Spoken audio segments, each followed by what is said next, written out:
All right, today we're jumping into one of the most incredible and honestly most fragile times in any human's life, those first few years. It's this explosion of growth, right? But it's also a time that's just loaded with some really unique and serious health challenges. So, let's get into it. And this quote it nails it, doesn't it? That first year is this high-stakes sprint where incredible development and profound vulnerability are happening at the exact same time. Getting through that first year is a massive, massive milestone. Once an infant clears that hurdle, things really do start looking up. So what are these huge challenges they're up against? Well, let's start at the very beginning. Even before birth. We're talking about congenital anomalies. You can think of these as structural defects that are there from day one. It's like there's an error in the original biological blueprint for building a person. And just to give you a sense of how common this is, about 3% of all newborns have a major anomaly. One that has a real impact on how they function or look. So picture a room with 100 brand new babies. 3 of them are starting life with a huge, unexpected challenge that's literally built into their bodies from the start. Okay, so the first kind of error we need to wrap our heads around is a malformation. This is what we call an intrinsic problem. The developmental blueprint itself was flawed from the get-go. So an organ or a body part just doesn't form correctly from its very inception. Now let's compare that to something called a disruption. In this case, the blueprint was totally fine. An organ was growing just as it should. But then, something external happened that caused damage. The classic example is something called amniotic bands, which can literally wrap around a growing limb and destroy tissue that was developing perfectly. And the third category here is deformation. Now, like a disruption, this is caused by an outside force, but instead of actual destruction, this is all about physical pressure. Just imagine a fetus being kind of squished inside the uterus. That mechanical force can change the shape of a part of the body that was actually formed normally, which can lead to things like club feet. So here's the big takeaway, the thing to remember.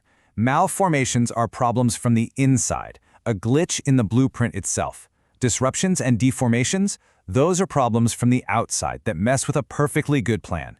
It's a really important distinction for understanding how and why things can go wrong.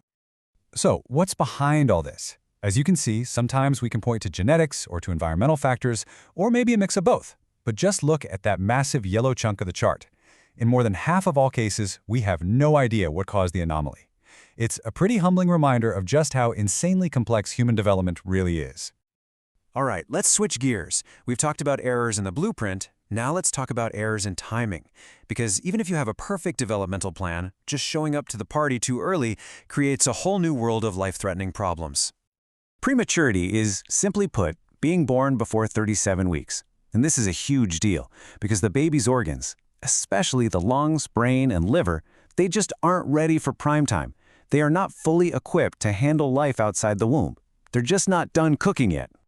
Now, while a lot of things can kick off an early delivery, the single most common cause that we can actually point a finger at is something called PPROM. That stands for preterm premature rupture of membranes. It's what it sounds like. The amniotic sac breaks way too early. And this one thing is responsible for a staggering 30 to 40% of all preterm births. And beyond PPROM, there are a bunch of other risk factors. You've got infections inside the uterus, which can be a huge trigger. Structural problems with the uterus or the placenta can cause it. And of course, carrying twins or triplets, having had a preterm baby before, and maternal smoking. All of those things dramatically increase the odds of an early arrival. So, of all the organs that aren't quite ready, the lungs face the most immediate life or death crisis. And it all boils down to one critical substance, surfactant. The best way to think about it is like a lubricant for the tiniest little air sacs in the lungs. Without it, those sacs get sticky and just collapse on themselves every single time the baby breathes out. And that lack of surfactant kicks off this devastating vicious cycle you see here. It starts with those air sacs collapsing. That means the baby has to work incredibly hard just to get a breath in, and even then they can't get enough oxygen. So CO2 builds up, which makes the blood acidic. That acid in turn causes the blood vessels in the lungs to clamp down, which damages the lung tissue itself. As that tissue gets damaged, proteins leak out and form this thick plasticky barrier that makes breathing even harder. It's this terrible downward spiral, and it's called respiratory distress syndrome. So we've talked about problems with the blueprint and problems with timing, but what about the threats that pop up after what seems like a perfectly healthy birth? Now we need to look at the invisible dangers that can haunt that first year. SIDS is without a doubt one of the most heartbreaking things that can happen. But the most important thing to understand is that SIDS isn't really a disease. It's a diagnosis of exclusion. It's the conclusion that's reached only after a full investigation, and I mean an autopsy, a review of the death scene, everything. Can't find any other explanation for why the baby died. Right now, the leading theory for why SIDS happens is this triple risk model. The idea is that it's not one single thing, but a tragic perfect storm of three factors coming together. First, you have a vulnerable infant, maybe one with a subtle problem in the part of the brain that controls waking up. Second, it happens during a really specific developmental window, which peaks between 2 and 4 months of age. And third, there's some kind of outside stressor, like sleeping face down or getting too hot. Another one of these invisible threats is a serious infection, and a baby can get one in two main ways.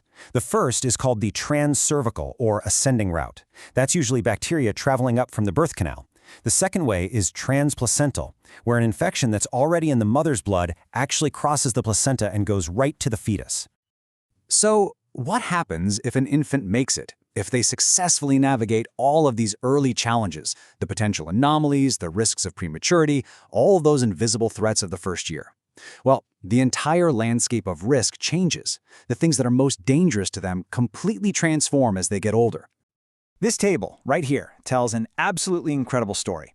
Just look at that top row for infancy, 0 to 1. The top 3 killers are all things we've been talking about: biological, developmental issues, congenital anomalies, prematurity, SIDS.